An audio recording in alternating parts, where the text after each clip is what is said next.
malade. Pourquoi pleurez-vous, madame?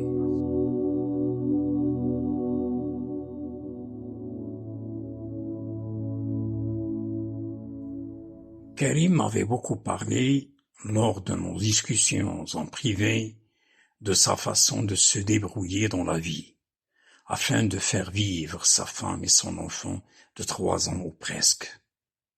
Il s'agissait principalement de petites spéculations illégales et louches qui lui permettaient de duper ses clients et gagner de petites sommes d'argent pour subvenir aux besoins essentiels de son petit foyer.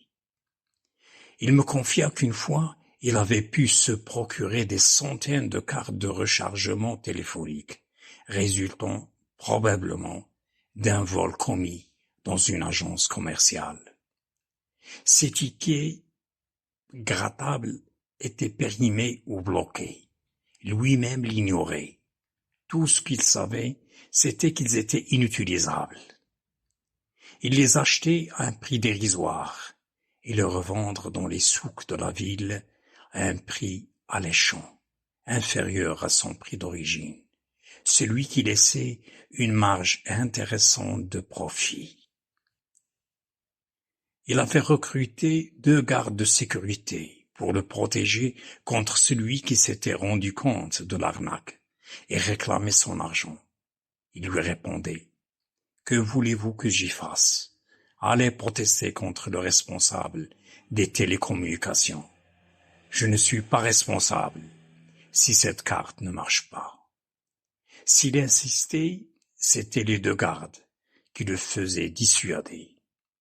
Sa devise était: seul le cupide et l'avare achetaient une marchandise à un prix inférieur à son prix normal, et seul le menteur pouvait atteindre leur porte-monnaie.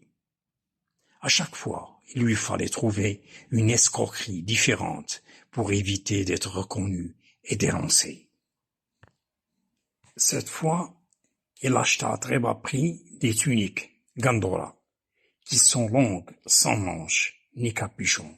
Celles achetées par Karim comportaient des défauts de fabrication irréparables, donc invendables.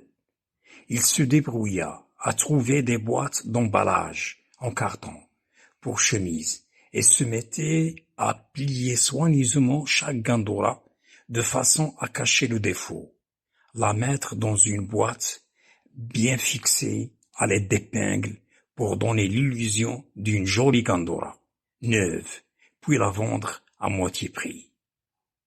Il déambulait dans différents lieux de vente, toujours accompagné de ces 2 gardes du corps, prêts à intervenir au cas où ça tourne mal. Selon ses dires, Karim gagnait suffisamment d'argent pour vivre comme un prince pendant presque 1 mois. Une fois les Gandora épuisés et l'argent dépensé, il acheta une quantité de pommes de mauvaise qualité ou abîmées à bas prix à la fin du marché. Ensuite, il acheta des sacs en plastique translucide d'1 kilogramme de contenance à peu près. Il les remplissait de pommes de façon à camoufler les parties du fruit qui semaient le doute aux yeux des clients. Les sacs étaient bien fermés à l'aide de nœuds serrés, de manière à empêcher l'ouverture du sac, sans le déchirer et répandre les fruits par terre. Il vendait ces sacs dans les places fréquentées surtout par des voyageurs, principalement les stations routières et la gare du train, y compris les arrêts de bus. Une fois, une paysanne lui reprocha la mauvaise qualité des pommes après avoir ouvert le sac acheté sur place. Il lui répondit: « À votre place, je ne vais pas me plaindre. Si vous voulez les pommes de qualité, allez au marché, là où le kilo vaut 20 dirhams et non pas 7 dirhams que vous m'avez payé. » Les supercheries de Karim ne se limitaient pas aux produits invendables récupérés à bas prix quelque part. Il lui arrivait de falsifier lui-même un produit et le vendre tel l'huile d'olive par exemple. L'opération consistait à remplir aux 3/4 un bidon d'eau et ajouter dessus une petite quantité d'huile d'olive. Et quel que soit le prix du bidon, c'était toujours rentable. Un peu d'argent qui tombait du ciel, sans fournir d'efforts, à part duper les autres.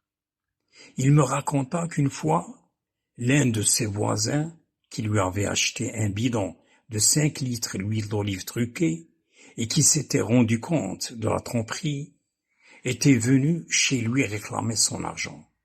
Karim lui répondit: « J'avais dépensé ton argent dans l'achat de ces bières que voici.